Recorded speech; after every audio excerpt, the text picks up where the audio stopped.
फातिमा की रानी माँ, प्रभु यीशु की माँ, आसरा तू ही है माँ।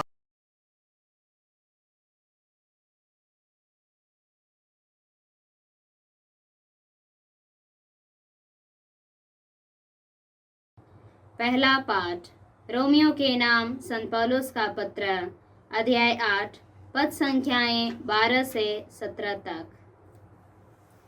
भाइयों, शरीर की वासनाओं का हम पर कोई अधिकार नहीं। हम उनके अधीन रहकर जीवन नहीं बिताएं। यदि आप शरीर की वासनाओं के अधीन रहकर जीवन बिताएंगे तो अवश्य मर जाएंगे। लेकिन यदि आप आत्मा की प्रेरणा से शरीर की वासनाओं का दमन करेंगे तो आपको जीवन प्राप्त होगा। जो लोग ईश्वर के आत्मा से संचालित हैं वे सब ईश्वर के पुत्र हैं। आप लोगों को दासों का मनोभाव नहीं मिला जिससे प्रेरित होकर आप फिर डरने लगे। आप लोगों को गोद लिए हुए पुत्रों का मनोभाव मिला जिससे प्रेरित होकर हम पुकार कर कहते हैं, अब्बा, हे पिता। आत्मा स्वयं हमें आश्वासन देता है कि हम सचमुच ईश्वर की संतान हैं। यदि हम उसकी संतान हैं तो हम उसकी विरासत के भागी हैं। हम मसीह के साथ ईश्वर की विरासत के भागी हैं। यदि हम उन्हीं के साथ दुख भोगते हैं तो हम उन्हीं के साथ महिमान्वित भी हो जाएंगे। यह प्रभु की वाणी है। ईश्वर को धन्यवाद। अनुवाक्य। हमारा ईश्वर हमारा उद्धार करता रहेगा। हमारा ईश्वर हमारा उद्धार करता रहेगा। जब ईश्वर उठ खड़ा होता है तो उसके शत्रु बिखर जाते हैं और उसके विरोधी उसके सामने से भाग जाते हैं। धर्मी ईश्वर के सामने आनंद मनाते और प्रफुल्लित होकर नृत्य करते हैं। अनुवाक्य। हमारा ईश्वर हमारा उद्धार करता रहेगा। हमारा ईश्वर हमारा उद्धार करता रहेगा। ईश्वर अपने मंदिर में निवास करता है। वह अनाथों का पिता है और विधवाओं का रक्षक। वह निर्वासितों को आवास देता और बंदियों को छुड़ाकर आनंद प्रदान करता है। अनुवाक्य। हमारा ईश्वर हमारा उद्धार करता रहेगा। हमारा ईश्वर हमारा उद्धार करता रहेगा। हम प्रतिदिन प्रभु को धन्यवाद दिया करें। वह हमारा भार हल्का कर देता और हमारी रक्षा करता है। हमारा ईश्वर हमारा उद्धार करता रहेगा। हमारा प्रभु ईश्वर हमें मृत्यु से बचाएगा। अनुवाक्य। हमारा ईश्वर हमारा उद्धार करता रहेगा। हमारा ईश्वर हमारा उद्धार करता रहेगा। जय घोष। हालेलुया। हे प्रभु, तेरी शिक्षा ही सत्य है। तो सत्य की सेवा में हमको समर्पित कर। हालेलुया। प्रभु आप लोगों के साथ हो और आपकी आत्मा संत के साथ। लूकस के अनुसार प्रभु यीशु ख्रिस्त का पवित्र सुसमाचार। हे प्रभु, तेरी महिमा हो। अध्याय 13 पद संख्याएं 10 से 17। यीशु विश्राम के दिन किसी सभागृह में शिक्षा दे रहे थे। वहां एक स्त्री आई जो अवधूत लग जाने के कारण 18 वर्षों से बीमार थी। वह एकदम झुक गई थी, किसी भी तरह सीधी नहीं हो पाती थी। यीशु ने उसे देखकर अपने पास बुलाया और उससे कहा, नारी, तुम अपने रोग से मुक्त हो गई हो। और उन्होंने उस पर हाथ रख दिए। उसी क्षण वह सीधी हो गई और ईश्वर की स्तुति करने लगी। सभागृह का अधिकारी चिढ़ गया क्योंकि यीशु ने विश्राम के दिन उस स्त्री को चंगा किया था, उसने लोगों से कहा, 6 दिन हैं जिनमें काम करना उचित है, इसलिए उन्हीं दिनों चंगा होने के लिए आओ और विश्राम के दिन नहीं। परंतु प्रभु ने उसे उत्तर दिया, ये ढोंगी, क्या तुम में से हर एक विश्राम के दिन अपना बैल या गधा थान से खोलकर पानी पिलाने नहीं ले जाता? शैतान ने स्त्री इब्राहिम के इस बेटी को इन 18 वर्षों से बांध रखा था, तो क्या इसे विश्राम के दिन उस बंधन से छुड़ाना उचित नहीं था? यीशु के इन शब्दों से उनके सब विरोधी लज्जित हो गए, पर सारी जनता उनके चमत्कार देखकर आनंदित हो जाती थी। यह प्रभु का सुसमाचार है। हे क्रिस्त तेरी स्तुति हो।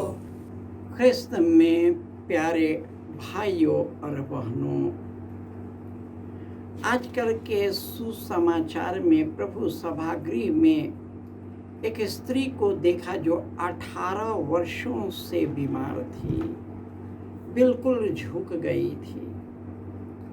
किसी का हृदय उस पर नहीं टिक रहा था। शास्त्री फरीसी और ये सब धर्म कांड की आड़ में उसका हृदय कठोर बन चुका था।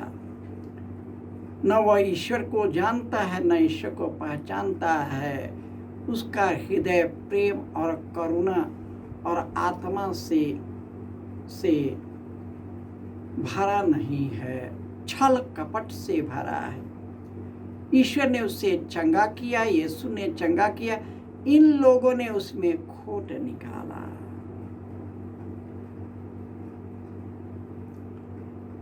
यीशु बोलते हैं, रे ढोंगियों, तुम में से ऐसा कौन होगा जो विश्राम के दिन तेरा बैल और गधा गिर जाए तो कौन नहीं निकालेगा? शैतान ने इस स्त्री को, इब्राहिम की इस बेटी को 18 वर्षों से बांध रखा। अरे क्या तुम इस विश्राम के दिन उसके बंधन से छुड़ाना नहीं चाहते? आज मनुष्य कई प्रकार के कर्म कांड में उसका हृदय कठोर बन चुका है। हमारे देश में जाति प्रथा है, बहुत सारे पर्व मनाते हैं, कई प्रकार के पश्चाताप करते हैं, कई उपवास और परहेज करते हैं, लेकिन एक दूसरे को ग्रहण करना, स्वीकार करना नहीं चाहते।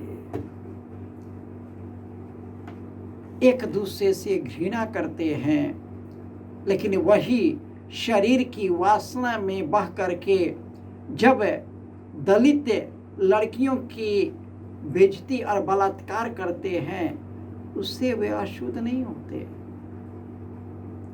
शरीर के पाप करने से वे अशुद्ध नहीं होते, बाकी सब चीज से अशुद्ध हो जाते हैं,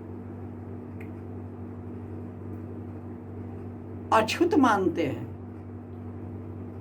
उन्होंने अपने कुकर्मों के कारण कुकर्म के सब कर्मकांड बना दिया।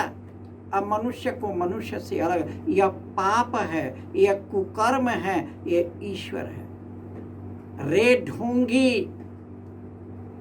यदि तेरा भाई बहन बीमार है, जब उसको देख नहीं पाता, उसे रहम नहीं कर पाते, तो कौन ईश्वर को तुम पूजा करते हो? कौन धार्मिकता की आड़ में तुम कुकर्म कर रहे हो? स्वार्थ और लालच से भरे हो, कुकर्मों से भरे हो। इसलिए आज के पहले पाठ में संत पौलुस एफेसियों के नाम संत पौलुस के पत्र से कहते हैं, आप लोग एक दूसरे के प्रति दयालु और सहृदय बने, जिस तरह ईश्वर ने यीशु के द्वारा आपके पापों को क्षमा कर दिया। आप लोग एक दूसरे को क्षमा करें। क्योंकि आप ईश्वर की प्रिय संतान हैं। उनका अनुसरण करें, उसके मार्ग पर चलते रहे, एक दूसरे को प्यार करें, एक दूसरे को मदद करें, अपना जीवन एक दूसरे को अर्पित करें। वह विचार, अशुद्धता, लोभ, भद्दी भद्दी मूर्खता, अश्लील बातें, ये सब मूर्ति पूजक के बराबर है। मसीह और ईश्वर का राज्य यह नहीं है।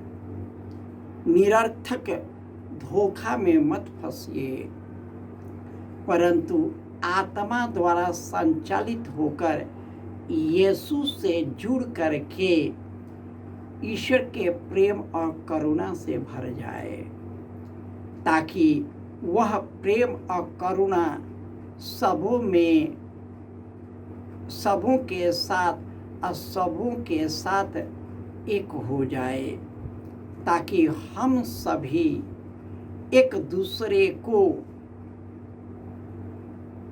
मदद करें, सहयोग करें, पाप से निकालने की कोशिश करें, क्योंकि हम ईश्वर की चुनी हुई प्रिय प्रजा है। उसने हमारे पापों को क्षमा कर दिया, इसलिए क्षमा करना है।